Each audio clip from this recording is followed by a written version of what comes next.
Welcome to Circuit 42. Circuit 42. The one-stop location for all things geek. This episode is brought to you by our sponsors, Dragon's Lair San Antonio and Gotham Newsstand. Sit back, relax, and most importantly, enjoy another episode of Circuit 42. Circuit 42. Hello, everybody, and welcome to the newest episode of Geeks4Comics. I am here today with special guest Christopher Galbreath, creator of the comic book Center Lane.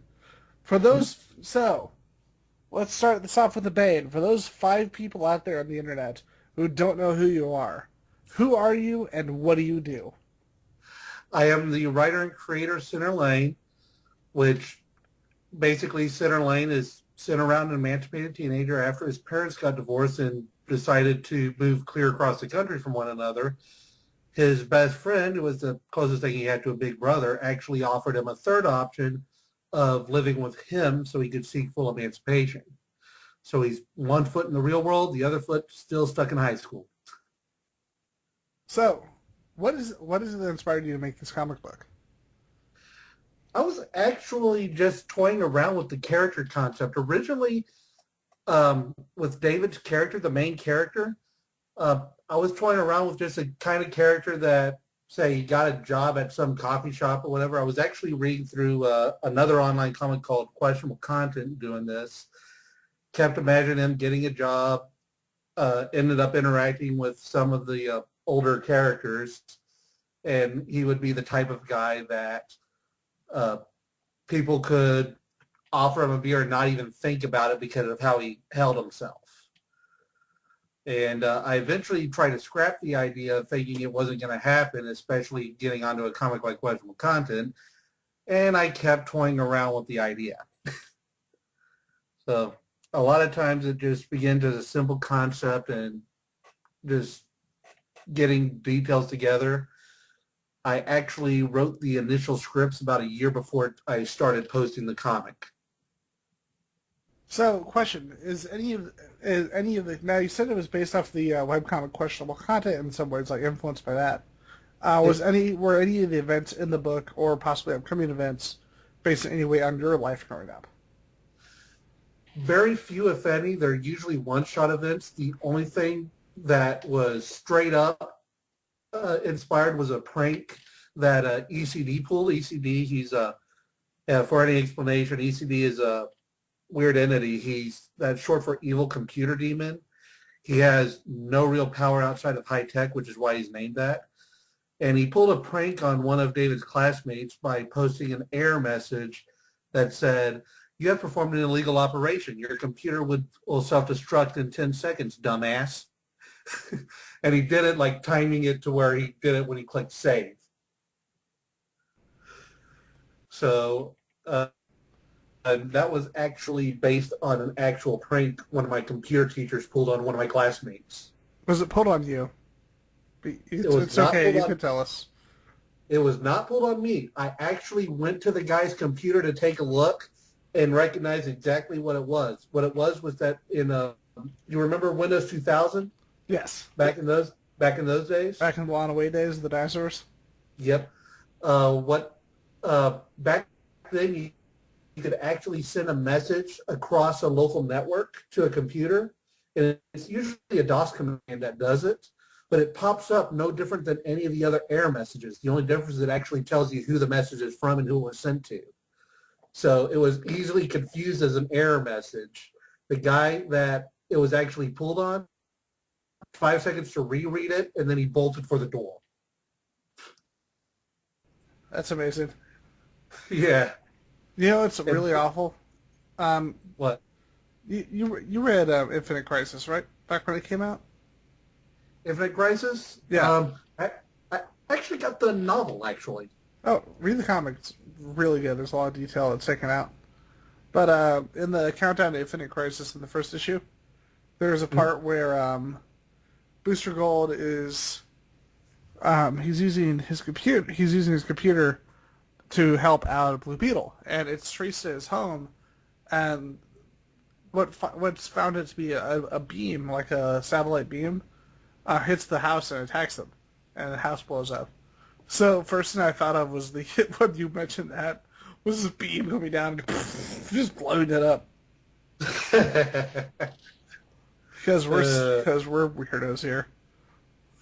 Yep. I'm not arguing against that. But Hey. I think the novel actually added a few more details because I remember there was an incident, the scene where Animal Man, he said he was linking up to a beast that fires lightning from its face. Yeah.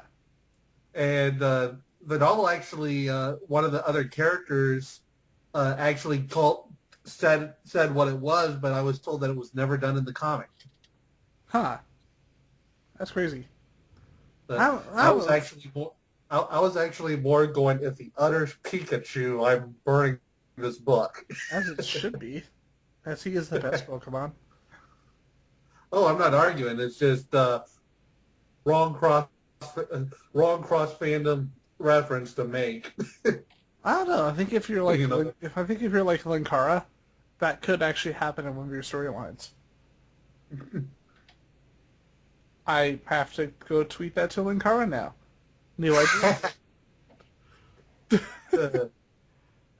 So with that, now you've been doing this comic book recently. Like, how long have you been doing this?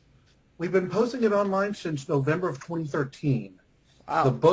The books were only recently printed. I printed Volume 1 back in December, which covers the first 63 pages of the book. And Volume 2 covers the next 64. I just got that in the shipment last week. So what is it that made you want to do this as a webcomic first and then produce the graphic novels later?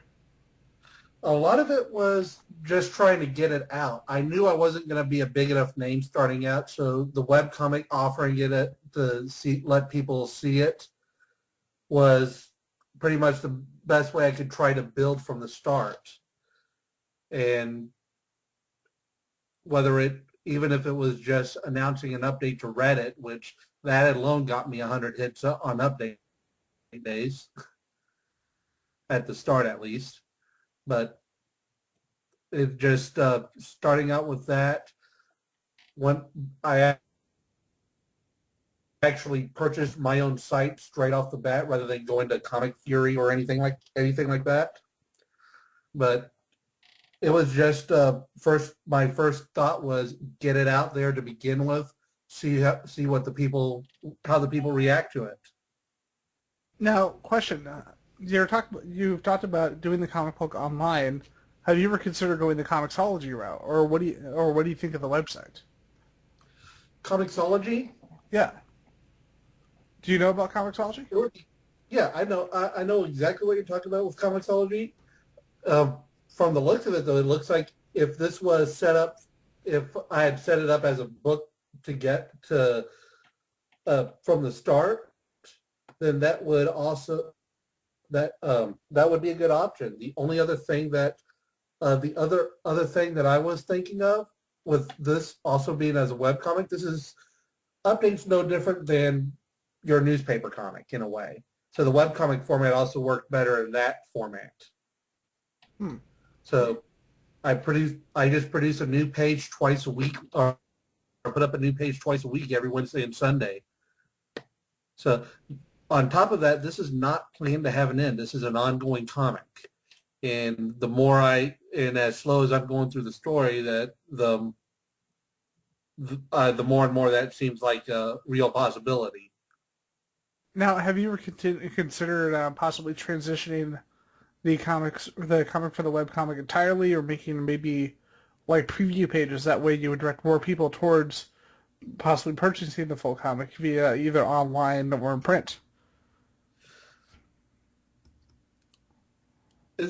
Actually, that's the funny thing. Even those that do the webcomics, that would be an interesting consideration to do. And that would be more once I get caught up in the volumes as well, too. Because right now I actually have enough to do a third volume. If maybe I just need to space it out a little more. But right now, like you mean like printing a book ahead of it, right? Oh no, I mean like instead of doing instead of completely publishing online, publishing maybe a preview and then basically saying, if you're interested in purchasing in getting the full book, or you can get it that way. Or the other thing that I know a lot of people have been doing is having having the edited version of the comic, having the comic published, and then actually producing making of stuff, making a material to see if people are interested in that. And then if they go through that, they can see the original artwork and how you went into the actual making of the comic.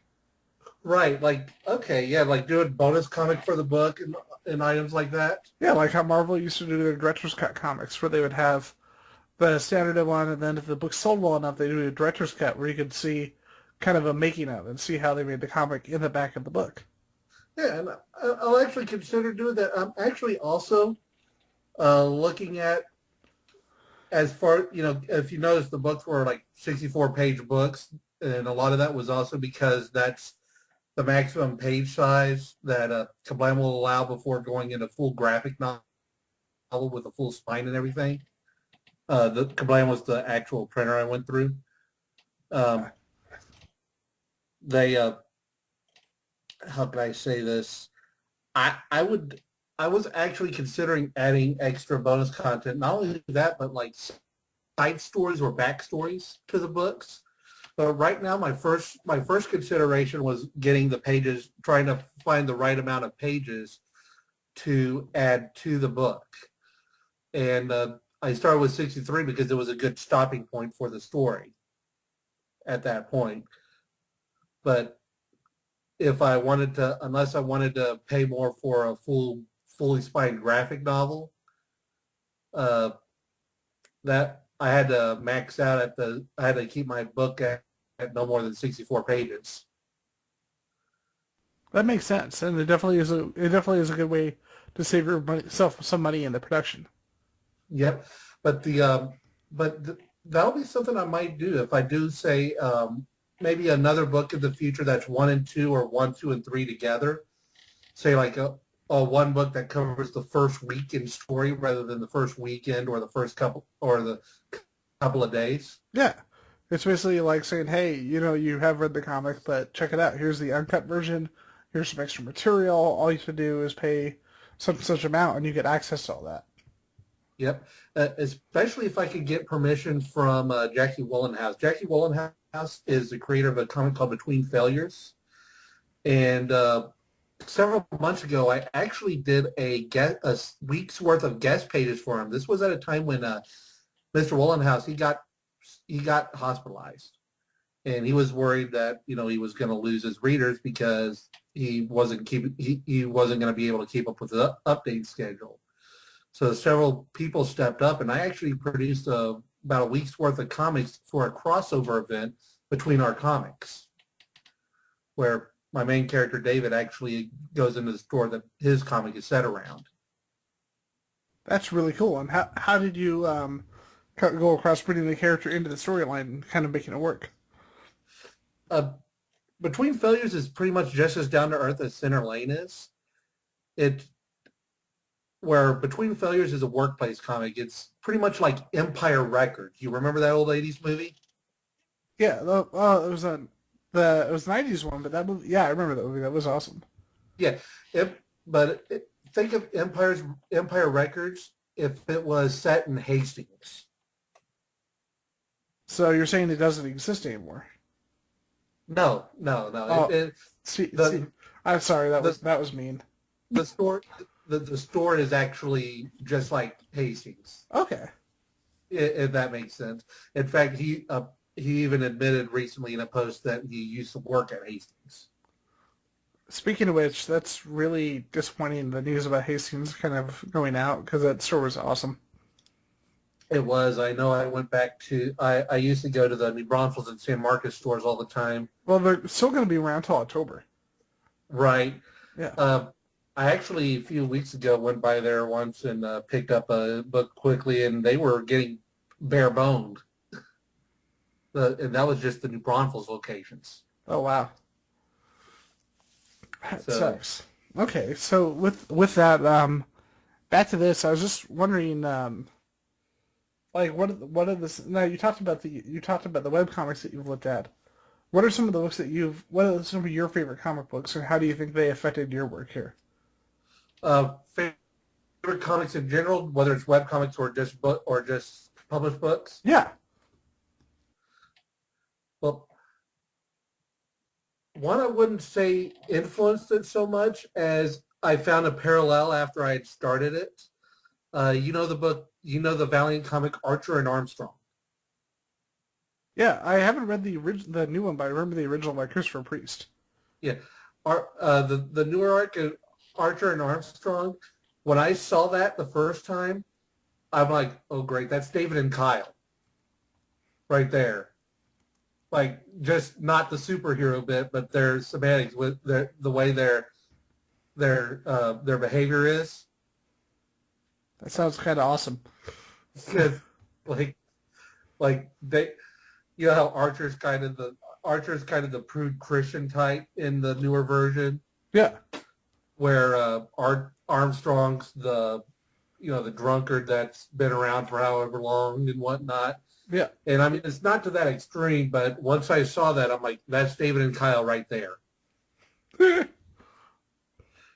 As far as influences, Questionable Content was definitely an influence, as was another comic called Something Positive. That one's been around longer than Questionable Content has.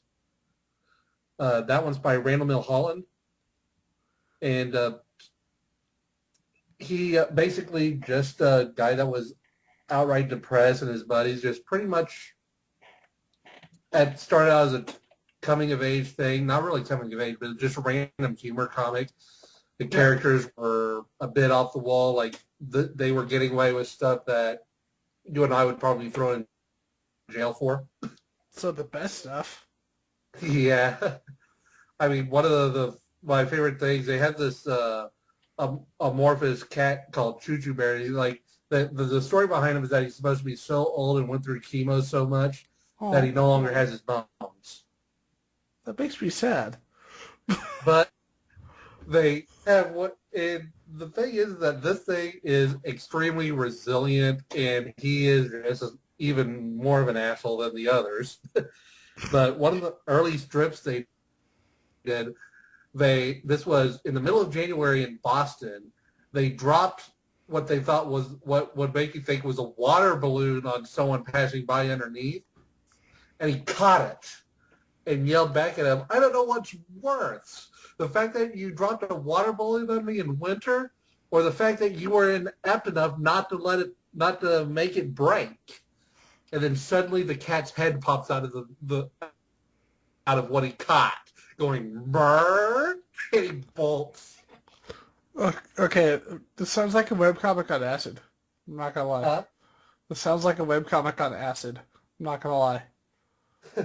It's actually a little different nowadays. A lot of the characters are grown up.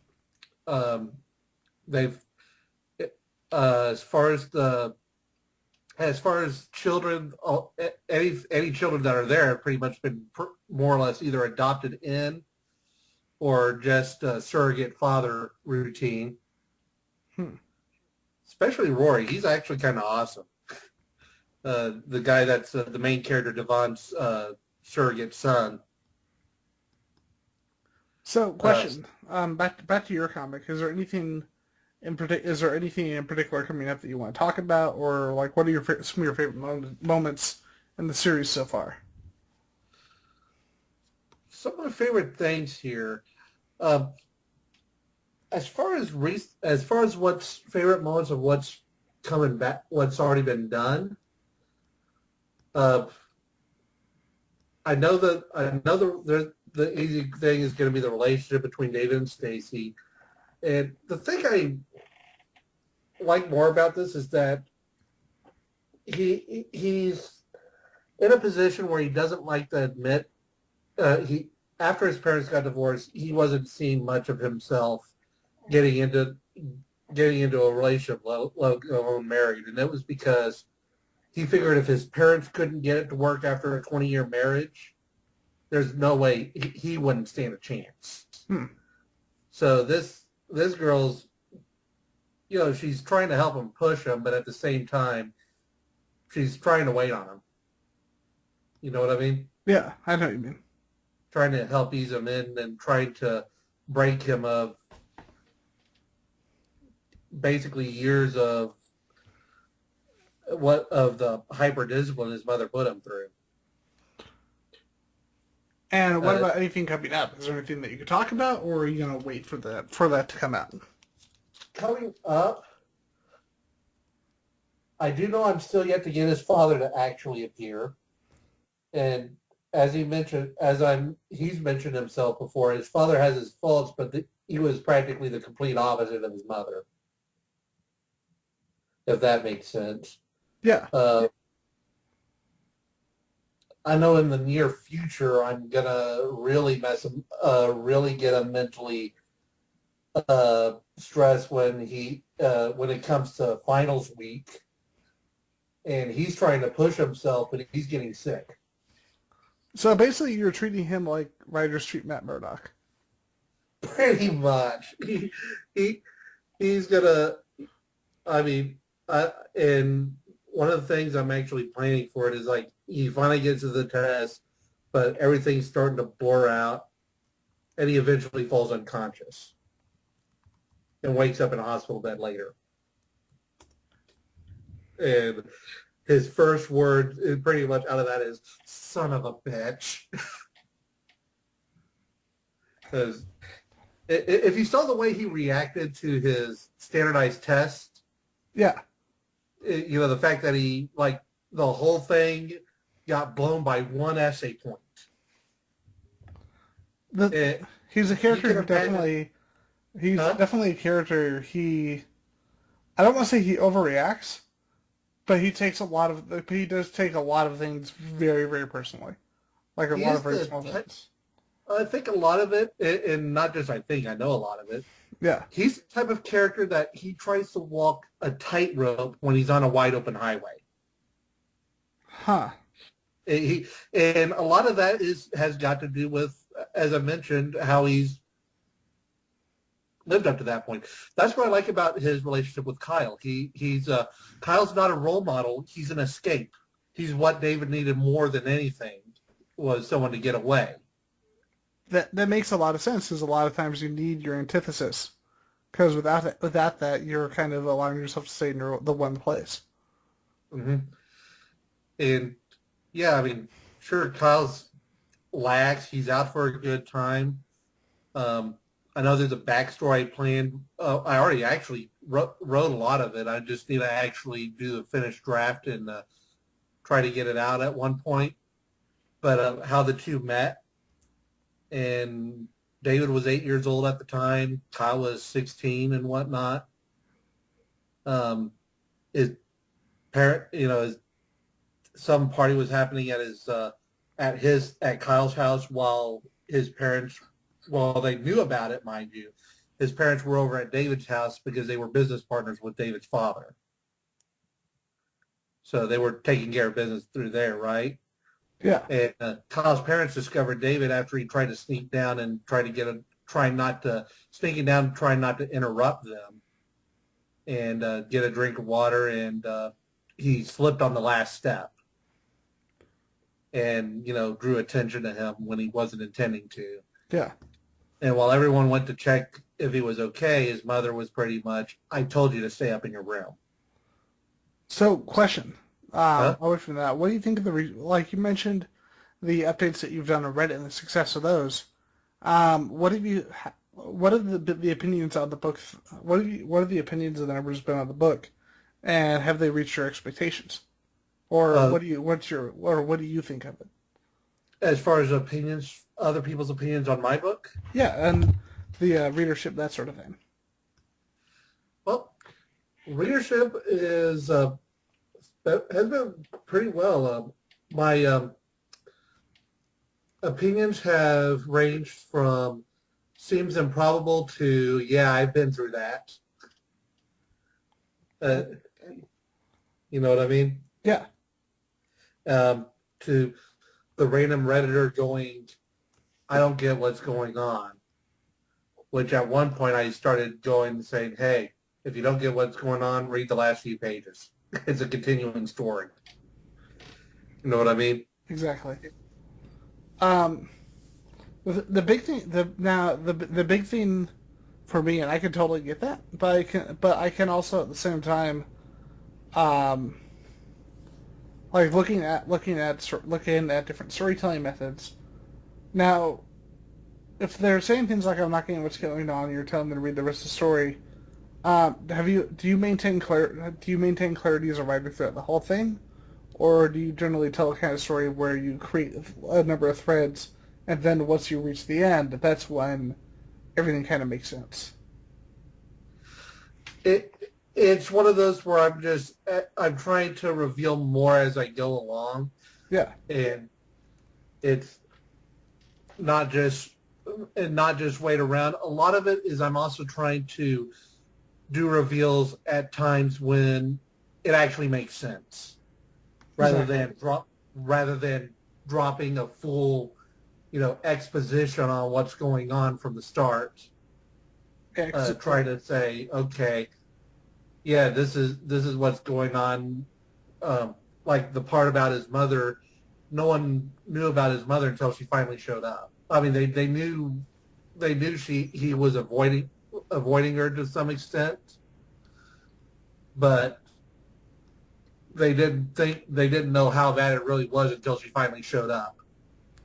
yeah, because definitely one of the things you don't want to do is drop a what do they call it? Not a continuity bomb, but a exposition bomb. Because the worst thing you can do is have that one moment where someone just sits there and explains things, or else you get a Matrix sequel, and nobody wants that. Right, and that's the balance I've been trying to make sure of. Like, yeah, one of the complaints of someone that read the first few pages before he picked it up was Kyle seemed stereotypical at the start, and I actually developed a lot more of them into later. It was just that the early pages, I was trying to set up a status quo. There wasn't really much I could do to bring out more in him. Yeah. If that makes more sense. That does make sense. It seemed like a stereotypical situation where the younger guy was taking care of him.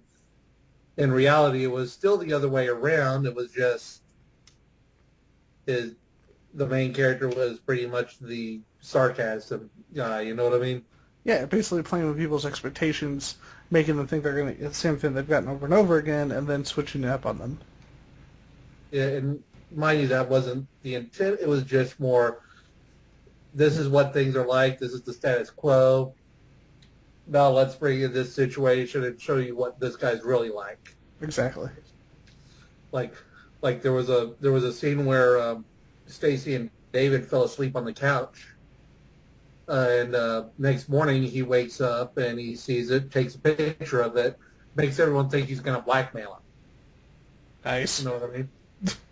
He has become my favorite character. Huh? Nothing. I was joking. I said he has become my favorite character. Yeah. But then next few pages, you find out Stacy finds him at the store. He was out there searching for a picture frame, and she finds the picture. And you can guess she wasn't happy. But if anything, he even reveals he was actually trying to encourage him. Yeah. He took the picture to show him, to try and encourage him. Exactly. Now, with that, we don't really want to risk spoiling anymore, correct, for people who are just getting into it? Oh, yeah. But, so, for those wanting to find it, those wanting to both get it in trade, and those wanting to just check it in, or those may possibly want to check out the website before you actually purchase it, where can they find it? What's your website? And what are some of the social network pages you can be reached at? All right. The website for the comic itself is centerlanecomic.net. And that's comic singular. I've actually had that. Someone thought I was saying Centerlane Comics plural earlier, and that wasn't quite it. Yeah. Right now, I do know that Gotham Newsstand and Alamo City Comics both have copies of Volume 1, and I'm yet to get Volume 2 out to them. But they will be coming. Awesome. I also have the book on sale at indieplanet.com. And have you reached out to anybody, to any other stores, anyone potentially carrying it? So for anyone who can't make it to that store, can check out somewhere else? Right now, I'm actually trying to get. I need to get in touch with Dragonfire. I asked one of their guys at the convention who to contact, and he pointed me out to two of the managers. Yeah. At this point, one of the things I went ahead and set up on AnyPlan for, especially for resellers out of town, that if they want to pick up my book, they could pick up the bulk discount on it. I think AnyPlan automatically sets it up at 5 or more. You get a bulk discount.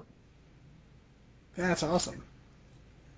And that's just automatic. All I had to do was turn on the bulk discount altogether. They don't tell me, or they didn't let me choose what the minimum is. Well, it's a good idea because at the same time, it makes it makes things a little more uniform. That way you're not having to worry about numbers or see what's going to happen from there. Right. So if any resellers are interested, if they could pick up my book at AnyPlanet for the bulk discount if they do purchase 5 or more. That's awesome. As far as social networking, I've got my Twitter account is at Centerlane Comics, and my personal one is at Izumi_Ryu. That's an old pen name I used from back when I was doing fan fiction, and I kind of kept it. So I also, I'm sorry. I was going to say it seems like the easiest ways to contact you are definitely via Facebook or Twitter. Yep, and Facebook, it's facebook.com/Centerlane Comics. And I even have a DeviantArt set up at centerlanecomic.deviantart.com. Awesome. Well, with that, did you have anything else that you wanted to talk about or touch on before we brought the interview to a close?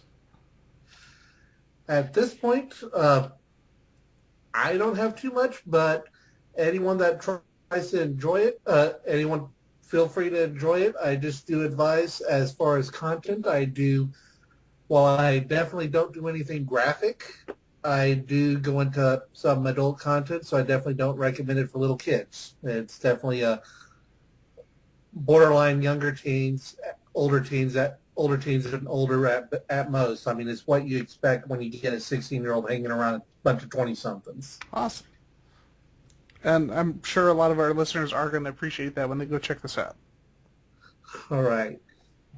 All right, so with that brings us to the newest episode of Geeks4Comics. I am here with special guest Christopher Galbreath, creator of Center Lane. And for those out there who are listening, thank you for listening. Make sure you visit us at Circuit 42. Make sure you visit Christopher at Center Lane on Facebook and Twitter. And make sure you go check out his comic book, because you know what? It's free online. You have no excuse. Thank you for everyone for listening, and good night. You've been listening to Circuit 42, brought to you by Dragon's Lair San Antonio and Gotham Newsstand. Join us for our next episode. For all things geek. Circuit 42.